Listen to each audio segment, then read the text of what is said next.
ഇന്നത്തെ നമ്മുടെ വീഡിയോയിൽ സിമ്പിളായിട്ടുള്ള ഒരു എ ലൈൻ ടോപ്പിൻ്റെ കട്ടിങ്ങാണ് കാണിക്കുന്നത്. അപ്പോൾ ഇതിൽ 6 ഇഞ്ചാണ് കഴുത്തിൻ്റെ ഇറക്കം വരുന്നത്. ഇതിന് മുന്നേ ഒരു വീഡിയോയിൽ പ്രോപ്പർ കാൽക്കുലേഷൻ അനുസരിച്ചിട്ടുള്ള കട്ടിങ് രീതി ഞാൻ കാണിച്ചിട്ടുണ്ടായിരുന്നു.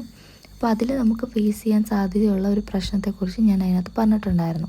അതായത് കഴുത്തിറക്കം അനുസരിച്ച് നമ്മൾ ഷോൾഡർ റെഡ്യൂസ് ചെയ്യുമ്പോൾ ബ്ലൗസിനും കുർത്തിക്കും സെയിം രീതിയിലാണോ ചെയ്യേണ്ടതെന്നുള്ളത്. ബ്ലൗസ് എന്ന് പറയുമ്പോൾ നമുക്കറിയാം അത്യാവശ്യം നമുക്ക് നല്ല ഫിറ്റിംഗ് ആവശ്യമുള്ള ഒരു ഔട്ട്ഫിറ്റാണ്. പക്ഷേ അതേസമയം കുർത്തിയെ സംബന്ധിച്ചിടത്തോളം അത്ര ഫിറ്റിങ്ങിൻ്റെ ആവശ്യമില്ല. അപ്പോൾ കുർത്തി ചെയ്യുന്ന സമയത്ത് അതനുസരിച്ചിട്ടുള്ള കട്ടിങ്ങാണ് നമ്മൾ ചെയ്യേണ്ടത്. അപ്പോൾ അതാണ് ഞാൻ ഇനി ഈ വീഡിയോയിൽ കാണിച്ചു തരാൻ വേണ്ടി പോകുന്നത്.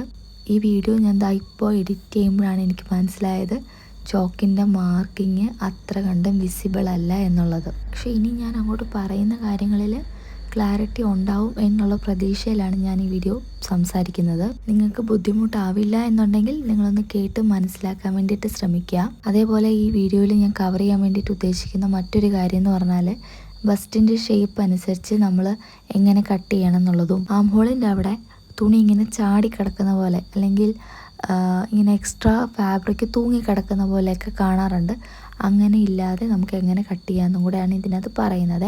അതോടൊപ്പം തന്നെ എങ്ങനെ നമുക്ക് എളുപ്പത്തിൽ മാർക്കിങ്ങുകൾ ചെയ്തെടുക്കാമെന്നും ഇതിനകത്ത് കാണിക്കുന്നുണ്ട്. ഏറ്റവും ആദ്യം തന്നെ നമ്മളൊരു ബുക്കിൽ നമ്മുടെ മെഷർമെൻറ്റ്സ്, അതിൻ്റെ കാൽക്കുലേഷൻസ് എല്ലാം എഴുതി വെച്ചിട്ടുണ്ടായിരിക്കണം. അപ്പോൾ ആദ്യം നമ്മൾ ഷോൾഡറിന് ആവശ്യമായിട്ടുള്ള തയ്യൽ തുമ്പായിട്ടുള്ള 1/2 ഇഞ്ച് മാർക്ക് ചെയ്ത് കൊടുക്കുന്നുണ്ട്. അതിനുശേഷം നിങ്ങൾക്ക് എത്രയാണോ ടോട്ടൽ ലെങ്ത് വേണ്ടിയത് അതും നിങ്ങൾ മാർക്ക് ചെയ്യുക. 6 ഇഞ്ച് കഴുത്തിറക്കം വരുന്നത് കൊണ്ട് തന്നെ നമുക്ക് സ്ലോപ്പിൻ്റെ ആവശ്യമില്ല. അതുകൊണ്ട് നമുക്ക് സ്ട്രെയിറ്റ് ആയിട്ട് തന്നെ മാർക്ക് ചെയ്യാം. 5.5 ഇഞ്ചാണ് ഞാനിവിടെ ആം ഹോൾ ഡെപ്ത് ലൈനായിട്ട് മാർക്ക് ചെയ്തിട്ടുള്ളത്. 13.5 ഇഞ്ചാണ് നമ്മൾ ഷേപ്പിൻ്റെ ലെങ്തായിട്ട് മാർക്ക് ചെയ്തിട്ടുള്ളത്. 20 ഇഞ്ചാണ് നമ്മൾ ഹിപ്പിൻ്റെ ലെങ്തായിട്ട് മാർക്ക് ചെയ്തിട്ടുള്ളത്. അപ്പോൾ മാർക്കിങ് ചെയ്യുന്ന സമയത്ത് ഇതേപോലെ ലെങ്ത് വൈസ് ആയിട്ടുള്ള മാർക്കിങ്ങുകൾ ആദ്യമേ ചെയ്ത് കൊടുക്കുക. ഇനി നമ്മൾ ഇതെല്ലാം ഒരു സ്ട്രെയിറ്റ് ലൈനായിട്ട് വരച്ചെടുക്കണം. നിങ്ങൾക്കൊന്നെങ്കിൽ എൽ സ്കെയിൽ യൂസ് ചെയ്തിട്ട് മാർക്ക് ചെയ്യാം. അതല്ല എന്നുണ്ടെങ്കിൽ മുന്നേ ഞാൻ ചെയ്ത പോലെ 2 സൈഡിലും മാർക്കിങ് ചെയ്തിട്ട് ഒരു സ്ട്രെയിറ്റ് സ്കെയിൽ യൂസ് ചെയ്തിട്ട് കണക്ട് ചെയ്താലും മതി. അപ്പോൾ ഈ വീഡിയോയിൽ കാണുന്ന സ്കെയിൽ മാസ്റ്റർ സ്കെയിലാണ്. അപ്പോൾ ഇപ്പോൾ നമ്മൾ മെയിനായിട്ട് 3 ലൈൻസ് ആണല്ലോ എടുത്തിട്ടുള്ളത്. ഹിപ്പിൻ്റെ ലൈന്, വേസ്റ്റിൻ്റെ ലൈന്, അതോടൊപ്പം തന്നെ ചെസ്റ്റിൻ്റെ ആ ലൈനും. അപ്പോൾ ഇനി നമുക്ക് ഷോൾഡറാണ് മാർക്ക് ചെയ്യേണ്ടത്. അപ്പോൾ ഞാൻ നേരത്തെ പറഞ്ഞിട്ടുള്ള പോലെ തന്നെ 6 ഇഞ്ചാണ് കഴുത്തിൻ്റെ ഇറക്കം വരുന്നത്. അപ്പോൾ ബ്ലൗസിൻ്റെ ഒക്കെ കാൽക്കുലേഷനകത്ത് നമ്മൾ ചെയ്തത് എങ്ങനെയാണെന്ന് വെച്ചാൽ നമ്മുടെ കഴുത്തിൻ്റെ ഇറക്കം അതിനെ നമ്മൾ 0.25 കൊണ്ട് 4 ഇഞ്ച് കൊണ്ട് ഗുണിക്കും. അപ്പോൾ നമുക്കൊരു ആൻസർ കിട്ടും. ഈ ആൻസറിൽ നിന്ന് നമ്മൾ നമ്മുടെ മൊത്തം ഷോൾഡറിൻ്റെ പകുതി ഉണ്ടല്ലോ അതിനെ കുറയ്ക്കും. അതായത് ഇപ്പം നമ്മുടെ ഷോൾഡർ ഒരു 14 ഇഞ്ചാണെന്ന് വിചാരിക്കുക.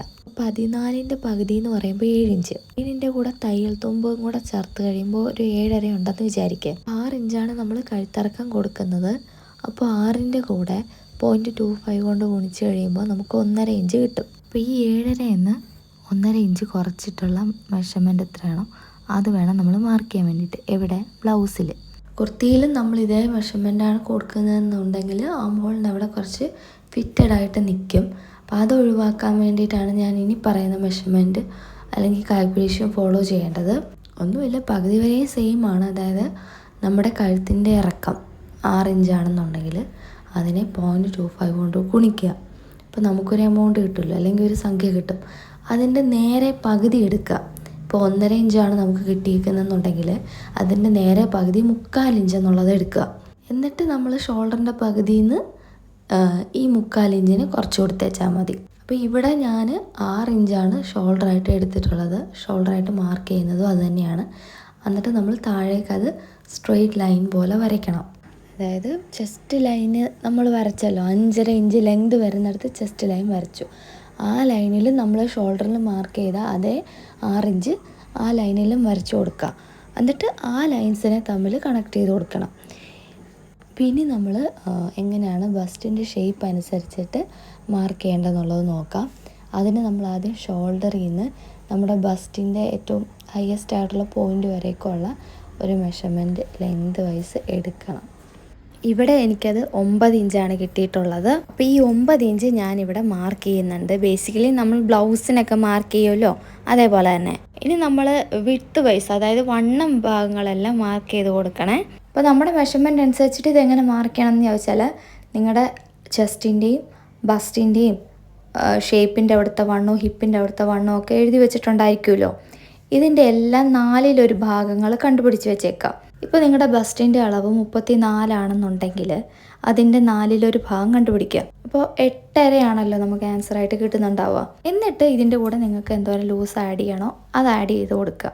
ഞാനിത് ഇങ്ങനെ എടുത്തു പറയേണ്ട കാര്യം എന്താണെന്ന് വെച്ചാൽ, ഒരുപാട് പേര് ലൂസ് എത്ര ആഡ് ചെയ്യണം എന്ന് ചോദിക്കാറുണ്ട്. ലൂസ് നിങ്ങളുടെ കംഫർട്ടബിൾ അനുസരിച്ചിട്ട് ആഡ് ചെയ്ത് കൊടുക്കുക. ഞാൻ എങ്ങനെയാണെന്ന് വെച്ചാൽ, ലൈനിങ് ഇല്ലാത്ത ഒരു ടോപ്പാണെന്നുണ്ടെങ്കിൽ ലൂസായിട്ട് മൊത്തത്തിൽ 1 ഇഞ്ചാണ് ആഡ് ചെയ്ത് കൊടുക്കുന്നത്. ലൈനിങ് ഉള്ളതാണെങ്കിൽ 2 ഇഞ്ച്. ഇപ്പോൾ 34 ബസ് സൈസ് ആണെന്നുണ്ടെങ്കിൽ അതിൻ്റെ കൂടെ ലൈനിങ് ഉള്ളൊരു ടോപ്പാണെങ്കിൽ 2 ഇഞ്ച് ആഡ് ചെയ്യുമ്പോഴത്തേനും 36. എന്നിട്ട് അതിൻ്റെ 4/1 കണ്ടിട്ട് അതാണ് മാർക്ക് ചെയ്യാറ്. അപ്പോൾ ഇതിന് പ്രകാരം നമ്മൾ ചെസ്റ്റിൻ്റെ മെഷർമെൻറ്റ്, ബസ്റ്റിൻ്റെ മെഷർമെൻറ്റ്, വേസ്റ്റിൻ്റെ മെഷർമെൻറ്റ്, ഹിപ്പിൻ്റെ മെഷർമെൻറ്റ് ഇതെല്ലാം മാർക്ക് ചെയ്യണം. എന്നിട്ട് ആ ഷേപ്പിനനുസരിച്ചിട്ട് ഷേപ്പും മാർക്ക് ചെയ്ത് കൊടുക്കണം. പിന്നെ നമുക്ക് ഫിറ്റിങ് കുറച്ചുകൂടെ കംഫർട്ടബിൾ ആക്കാൻ വേണ്ടിയിട്ട് ചെയ്യേണ്ട ഒരു കാര്യം എന്ന് പറഞ്ഞാൽ, നമ്മുടെ ബസ്റ്റിൻ്റെ മെഷർമെൻറ്റും വേസ്റ്റിൻ്റെ മെഷർമെൻറ്റും എടുത്തിട്ട് ഇതിൻ്റെ തമ്മിലുള്ള വ്യത്യാസം കണ്ടുപിടിക്കണം. അതൊരു 3 ഇഞ്ചിനേക്കാളും കൂടുതലാണെന്നുണ്ടെങ്കിൽ നമുക്ക് ഡാർട്ട് ഇട്ട് കൊടുക്കേണ്ടി വരും. അതായത് സെപ്പറേറ്റ് ഡാർട്ട് ഇട്ട് കൊടുക്കേണ്ടി വരും. അപ്പോൾ 3 ഇഞ്ചിനേക്കാളും കൂടുതലുണ്ടെങ്കിൽ വേസ്റ്റിൻ്റെ അവിടെ നമ്മൾ ഓൾറെഡി കൊടുത്തിരിക്കുന്ന മാർക്കിങ്ങിൻ്റെ കൂടെ എക്സ്ട്രാ ഒരു 3/4 ഇഞ്ചും കൂടെ ആഡ് ചെയ്തിട്ട് മാർക്ക് ചെയ്യണം. ഇനി ചില കേസുകളിൽ അപ്പർ ചെസ്റ്റിൻ്റെതും മെയിൻ ബസ്റ്റിൻ്റെതും തമ്മിലുള്ള വ്യത്യാസം നല്ല ഡിഫറൻ്റ് ഉണ്ടാവും. 3 ഇഞ്ചിനേക്കാളൊക്കെ കൂടുതൽ വരുമായിരിക്കും. അങ്ങനെയുള്ളവർക്ക് നമ്മൾ ചെറിയ രീതിയിൽ മാറ്റങ്ങൾ വരുത്തി കൊടുക്കണം. ഇതുപോലെ ഷേപ്പിന് കട്ട് ചെയ്യണമെന്നുണ്ടെങ്കിൽ, നമ്മൾ കണ്ടിട്ടില്ലേ ചില ചുരിദാറിനൊക്കെ ബ്ലൗസിൻ്റെ ഒക്കെ കാര്യം പറഞ്ഞ പോലെ ഡാർട്ട് ഉണ്ടാവും. ആ ഹോളിൻ്റെ സൈഡിൽ കൂടെ ഡാർട്ട് വരും. ഇതൊന്ന് ബാലൻസ് ചെയ്യാൻ വേണ്ടിയിട്ടാണ്. ഇതിൽ ഞാനത് കാണിച്ചിട്ടില്ല. അത് കുറച്ച് ഡീറ്റെയിൽ ആയിട്ട് പറയേണ്ട കാര്യമായതുകൊണ്ട് ഞാനത് വേറൊരു വീഡിയോയിൽ ഇൻക്ലൂഡ് ചെയ്ത് കാണിക്കാം. ഇനി നമ്മൾ താഴേക്ക് സ്ട്രെയിറ്റ് ആണ് വേണ്ടെന്നുണ്ടെങ്കിൽ സ്ട്രെയിറ്റ് ആയിട്ട് കട്ട് ചെയ്യുക, എ ലൈനായിട്ടാണെങ്കിൽ എ ലൈനായിട്ട് കട്ട് ചെയ്യുക. ഇനി അതല്ല, ചിലർക്ക് താഴേക്ക് സ്വല്പം വീതി മതി, തുടയൊന്നും അങ്ങനെ കാണരുത് നടക്കുമ്പോഴത്തേനും എന്നൊക്കെ ഉണ്ടെങ്കിൽ താഴെ നിങ്ങൾ സ്ട്രെയിറ്റ് ആയിട്ട് എടുക്കുന്നതിന് പകരം ഒരു 1-1.25 ഇഞ്ച് കൂട്ടി എടുക്കുക താഴത്തെ ഭാഗത്ത്. അപ്പോൾ നമുക്ക് ആ ബുദ്ധിമുട്ട് ഒഴിവാക്കാം. ഇത് കട്ട് ചെയ്തതിന് ശേഷം നമ്മൾ ഫ്രണ്ട് ഭാഗം കുഴിച്ച് വെട്ടാനും കൂടെ ശ്രദ്ധിക്കണേ. അപ്പോൾ ബോഡി പീസ് കട്ട് ചെയ്തതിന് ശേഷം നമ്മൾ സ്ലീവ് കട്ട് ചെയ്ത് മാറ്റാം. പിന്നെ നമുക്ക് ക്യാൻവാസിലിപ്പോൾ ഞാൻ പറഞ്ഞില്ലേ, ബാക്ക് നെക്ക് ഞാൻ 6 കൊടുക്കുന്നത്. ഫ്രണ്ടും 6 തന്നെയാണ്, പക്ഷെ അതിലൊരു ചെറിയ പാറ്റേൺ മാതിരിയാണ് ഞാൻ കൊടുക്കുന്നത്. പക്ഷെ എനിക്കിപ്പോൾ തോന്നി അത് വേണ്ടിയിരുന്നില്ല എന്നുള്ളത്. ഓക്കെ, എനിവേയ്സ് നമ്മൾ ആദ്യമേ ഒരു 1/2 ഇഞ്ച് ഷോൾഡറിൻ്റെ അവിടുത്തെ തയ്യൽ തുമ്പിന് വേണ്ടിയിട്ട് 1/2 ഇഞ്ച് മാർക്ക് ചെയ്ത് കൊടുക്കണം. അതിന് ശേഷം നമ്മുടെ വൈഡ് എത്രയാണോ അത് മാർക്ക് ചെയ്ത് കൊടുക്കുക. താഴത്തേക്ക് ആവശ്യമുള്ള ലെങ്ത് മാർക്ക് ചെയ്ത് കൊടുക്കുക. നിങ്ങൾ എന്ത് ഷേപ്പാണോ കൊടുക്കാൻ ഉദ്ദേശിക്കുന്നത് അത് അതിൻ്റെ ഉള്ളിൽ റെഡിയാക്കി എടുക്കുക. ഇപ്പോൾ കട്ട് ചെയ്യുമ്പോഴത്തേനും നമ്മൾ ഈ ഉള്ളിലത്തെ ഭാഗം കട്ട് ചെയ്ത് മാറ്റുക. ഷോൾഡറിൻ്റെ ആ ഭാഗം ജോയിൻ ചെയ്യാനായിട്ടുള്ള 1/2 ഇഞ്ച് മെയിൻറ്റെയിൻ ചെയ്തിട്ട് കട്ട് ചെയ്ത് ഒഴിവാക്കുക. നമ്മളത് പറയും ബ്രിഡ്ജ് പോലെ നിർത്തിയിട്ട് കട്ട് ചെയ്ത് മാറ്റുക എന്ന് പറയും. അതാകുമ്പോഴത്തേന് എന്താ ഗുണമെന്ന് വെച്ചാൽ, നമുക്ക് അയൺ ചെയ്യുന്ന സമയത്ത് അങ്ങോട്ടും ഇങ്ങോട്ടും ഒന്നും സ്ലിപ്പായി പോയി കഴുത്തിൻ്റെ അകലം മാറിപ്പോകാതെ കൊണ്ട് കൃത്യമായിട്ട് നമുക്കത് കിട്ടും. ചിലർ ചോദിക്കാറുണ്ട്, ഫ്രണ്ട് നെക്കിൻ്റെ ആണോ ബാക്ക് നെക്കിൻ്റെ ആണോ ഡെപ്ത്ത് നോക്കിയിട്ടാണ് നമ്മൾ ഷോൾഡർ റിഡക്ഷൻ കാൽക്കുലേഷൻ ചെയ്യേണ്ടതെന്ന്. നമ്മൾ most of the case back നെക്കാണ് നോക്കാറ്.